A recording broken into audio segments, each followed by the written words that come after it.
அனைவருக்கும் இனிய வணக்கம். நான் உங்கள் மதுரை ராமகிருஷ்ணன். சார், இந்த வாழ்க்கையே பூமிக்கு நம்ம ஒரு டூர் சார். இது ஒரு சுற்றுலா பயணம் மாதிரி.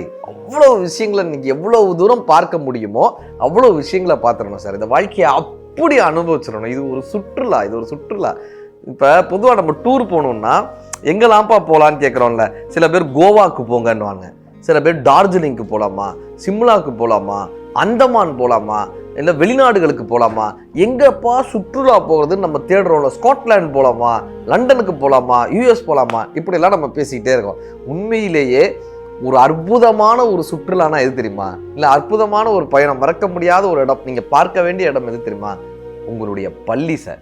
நீங்கள் படித்த ஒரு ஸ்கூல் இருக்கும்ல, நீங்கள் படித்த ஒரு காலேஜ் இருக்கும்ல, அந்த பள்ளிக்கூடத்துக்கும் காலேஜுக்கும் ஒரு 20 வருஷம் கழித்து போய் பாருங்களேன். அவ்வளோ அழகான ஒரு அனுபவங்கள் சார். நீங்கள் வேற எங்கே போனாலும் கிடைக்காத ஒரு அனுபவம்.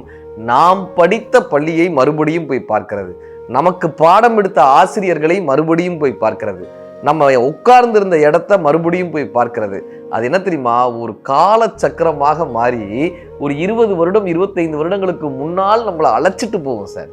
இந்த இடத்துல தானே நம்ம சாப்பிட்டோம், இந்த இடத்துல தானே நம்ம விளையாண்டோம், இந்த இடத்துல தானே நம்ம படித்தோம், இந்த இடத்துல தானே நம்ம கிளாஸுக்கு போனோம், இந்த இடத்துல தானே நம்ம பயிற்சி பண்ணோம். இப்படியான ஞாபகங்கள் வந்துக்கிட்டே இருக்கும்ல. அவ்வளோ அழகான ஒரு ஞாபகங்களாக இருக்கும் சார். அவ்வளோ அழகான ஒரு சுற்றுலாவாக இருக்கும். ஒவ்வொருத்தருமே பண்ண வேண்டிய வேலை என்னென்னா, நீங்கள் படித்த பள்ளிக்கும், நீங்கள் படித்த கல்லூரிக்கும், நீங்கள் வளர்ந்த வீடுகளுக்கும், சின்ன வயதில் நீங்கள் இருந்த இடத்திற்கும் ஒரு முறையாவது போயிட்டு வாங்களேன். வாழ்க்கையில் அது ஒரு பெரிய ஒரு பொக்கிஷமாக உங்களுக்கு அமையும் சார். பெரிய ஒரு பரிசாக அது அமையும் சார், உண்மையிலேயே. அதனால தான் பள்ளிக்கூடம்ன்ற படத்தில் ஒரு பாட்டு வரும், மீண்டும் பள்ளிக்கு போகலாம், நம்மை நாம் அங்கே தேடலாம்னு இருக்கும். நம்ம போய் நம்மளே தேடுவோமா, இங்கே தானே நான் உட்காந்துருந்தேன் காணவே அப்படின்னு நாமளே தேடுவோமாங்க. நம்மை நாம் அங்கே தேடலாம்னு ஒரு வார்த்தை எழுதியிருப்பாங்க. இந்த பள்ளிக்கூடங்கள் எத்தனையோ நினைவுகளை நமக்கு கடத்திக்கிட்டே போகும். இப்போ நீங்கள் 50 வயசு 60 வயசு தாண்டினவங்க கூட நாங்களாம் எங்கள் காலேஜில் தெரியுமான்னு பேசுகிறத கேட்டிருக்கேன் சார்.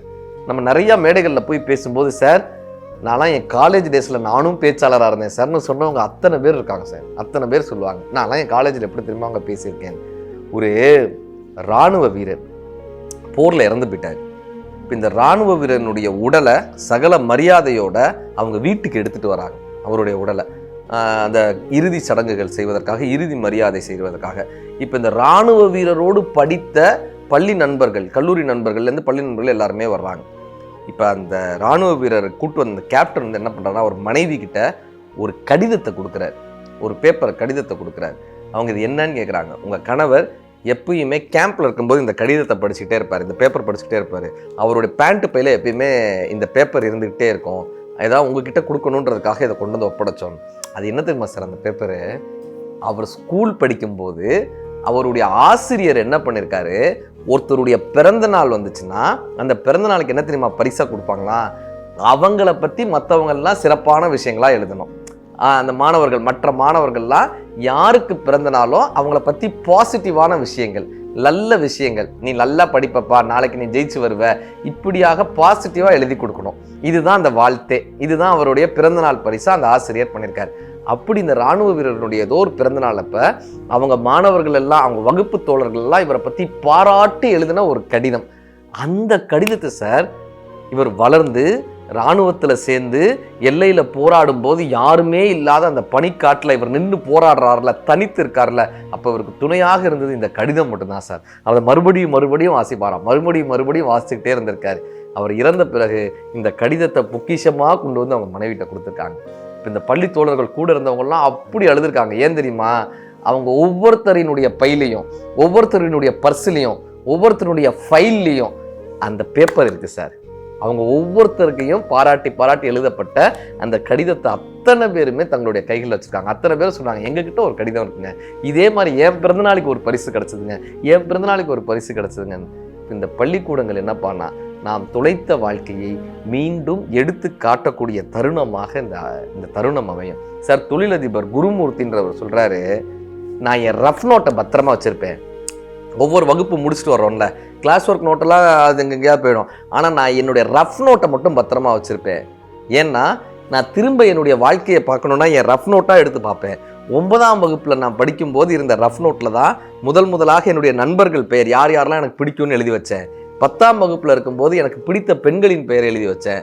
11ஆம் வகுப்பு படிக்கும்போது எந்த ஆசிரியரை பிடிக்கும்னு எழுதினேன். 11வது 12வது படிக்கும்போது தான் எனக்கு ஓவியம் வரைய தெரியும்னே எனக்கு தெரியும். அந்த ரஃப் நோட்டில் உட்காந்து வரைஞ்சிக்கிட்டே இருப்பேன்.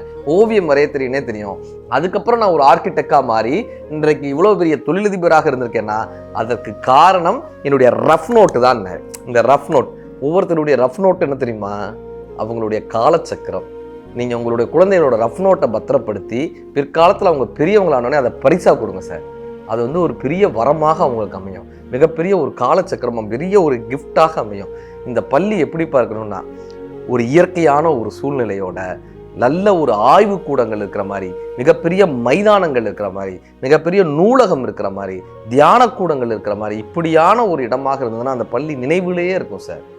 அதாவது கிரேக்க நாட்டினுடைய ஒரு மாபெரும் அறிஞர் கோலோன் அப்படின்ற ஒரு பெரிய அறிஞர், கிரேக்க நாட்டின் அறிஞர். அவர்கிட்ட கேட்குறாங்க, அவர் சொன்ன பாடம் நடத்திக்கிட்டே இருக்கிறப்ப என்ன சொல்கிறாரு, ஒரு அழுகுன ஆப்பிளை காட்டுறாரு. ஒரு அழுகுன ஆப்பிள் மாணவர்களுக்கு பாடம் நடத்தும்போது, இந்த அழுகுன ஆப்பிளை சாப்பிட முடியுமான்னு கேட்குறாரு. எல்லாரும் சொல்கிறாங்க, அழுகுன ஆப்பிள் எப்படி சாப்பிட முடியும்? கெட்டு போயிடுச்சு. கெட்டு போன ஆப்பிள் எப்படி சாப்பிட முடியும்? அதை எப்படிங்க சாப்பிட முடியும்? இவர் சொல்கிறார், முடியும்ன்றார். முடியும். எப்படி தெரியுமா? இந்த ஆப்பிளை பூமியில் புதைச்சி வச்சோம்னா இந்த பூமியோடு இந்த ஆப்பிள் சேரும். அப்போ இந்த மண் இந்த ஆப்பிளோடைய தன்மையை மாற்றும். இதன் மூலமாக ஒரு செடி மலரும். அதில் எண்ணற்ற ஆப்பிள்கள் முளைக்கும். அதிலிருந்து நம்ம சாப்பிட முடியுன்றார். ஒரு அழுகிய ஆப்பிள் கூட ஒரு பூமியோடு சேரும்போது எப்படி அதை மரமாக இந்த பூமி மாற்றி தருகிறதோ அப்படி கெட்டுப்போன ஒரு மாணவனாக கூட இருக்கலாம். அறிவில்லாத, அதாவது படிக்க தெரியாத ஒரு மாணவனாக கூட இருக்கலாம். அறிவாளியாக மாற தெரியாத ஒரு மாணவனாக கூட இருக்கலாம். சமயோஜித புத்தி இல்லாத ஒரு மாணவனாக கூட இருக்கலாம். சாதாரண ஒரு மாணவனாக கூட வந்து சேரக்கூடிய மாணவனை ஒரு பள்ளி எப்படி ஒரு அழுகிய ஆப்பிளை மண் ஏற்றுக்கொண்டு ஒரு மரமாக மாற்றுகிறதோ அப்படி அந்த பள்ளி என்னப்பா பண்ணணும், அந்த மாணவனை தனக்குள் ஐக்கியமாக்கிக்கணும். அவனை விதையாக மாற்றி அந்த மாணவனுடைய வாழ்க்கையை விருட்சமாக மாற்றக்கூடிய பள்ளி எந்த பள்ளியாக இருக்கிறதோ அந்த பள்ளி தான் சிறந்த பள்ளியாக இருக்க முடியும். கலாம் ஐயா ரொம்ப அற்புதமான வார்த்தை சொல்லுவார். ஒரு வீடு எப்படி இருக்கிறதோ, ஒரு மாணவனுக்கு அல்லது ஒரு குழந்தைக்கு ஒரு வீடு எப்படியான சௌகரியங்களை கொடுக்குமோ, எப்படியான தன்மையை, இருப்புத்தன்மையை கொடுக்குமோ அப்படியாக ஒரு பள்ளி இருக்க வேண்டும்னு கலாம் ஐயா ரொம்ப அற்புதமாக சொல்லுவார். ஒரு வீட்டில் இருக்கிற மாதிரியான ஒரு சேஃப்டினஸ் அந்த பையனுக்கு வேணுமா, அந்த ஒரு பாதுகாப்பு தன்மை வேணும்.